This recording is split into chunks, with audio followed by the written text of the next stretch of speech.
Hello, magandang umaga. Today is Saturday. Nandito tayo ngayon sa store dahil duty tayo. So, iyan, may baha dahil sa kalakasan ng ulan nung gabi. Ayan, bumaha dito sa may gilid malapit sa mga kitchenwares. Then dito sa may ilalim ng mga long skirts. Tapos, umabot hanggang dun sa loob. Tinaayusin ko na nga pala itong mga ilalabas nating paninda. Medyo malakas yung hangin kaya naman yung mga mannequin ay talaga namang nagtutumpahan kaya dito ko muna siya sa gilid ilalagay. Alam nyo bang tumawid ako sa baha kanina? Sobrang haba nung baha simula dun sa may court hanggang dun sa may Kamangyanan Village. Buti na lang ako'y nakabistida kaya naman naitaas ko yung aking palda. Dahil kung nakapantalon ako, talaga namang babalik pa ako doon sa amin. Inutay-utay ko na nga ilabas itong mga damit para naman kapag may tao, syempre talaga naman kitang-kita na marami tayong paninda dito. Marami kaming bago dito ngayon. May mga pants, kids wear, long skirts, dresses, basta sobrang dami. Ang daming bago, meron mga vintage blouse, talaga namang napakamura at ang gaganda. Tapos meron din kami mga US cotton. Sobrang bango guys, kahit siya'y okay, sobrang bango mga US cotton.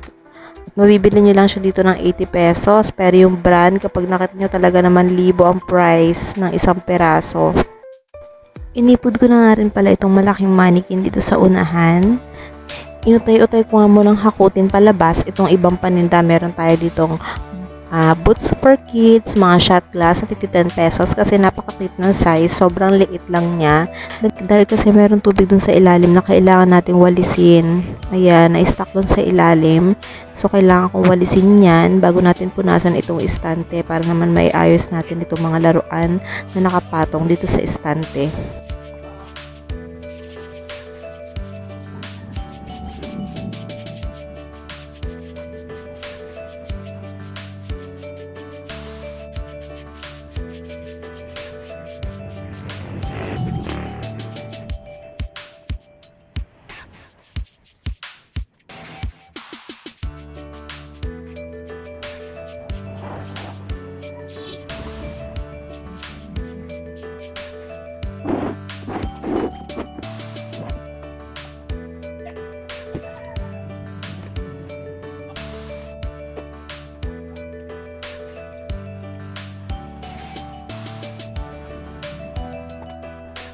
Medyo marami nga rin yung tubig na na-stock dito sa may ilalim ng mga shirt at saka mga blouse na kailangan kong walisan.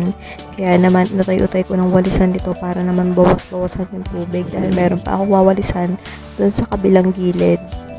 Gumamit nga pala ako dito ng dustpan para naman madala ko yung tubig na na-stock doon sa labas. Doon ko kasi tinatapon, medyo malayo nga sa unahan kaya nakailang pauli-uli ako dito para madala ko yung tubig doon sa labas.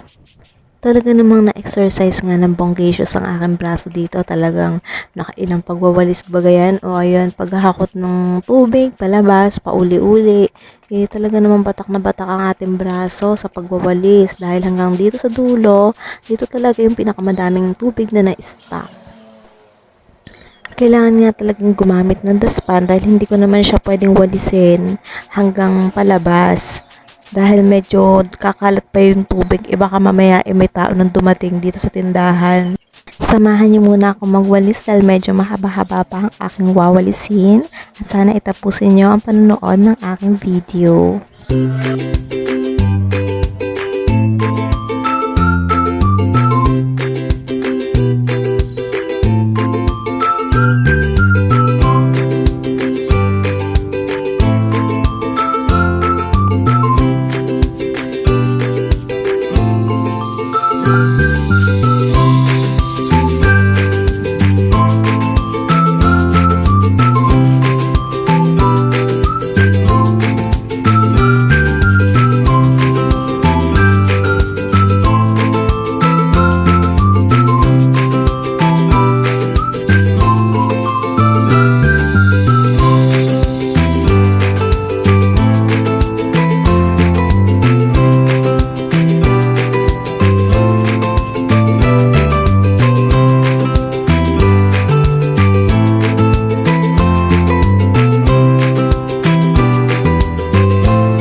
bago tayo ng bonggang-bongga, ay bumili muna ako ng bibingka doon sa bakery. Sobrang gutom ko na.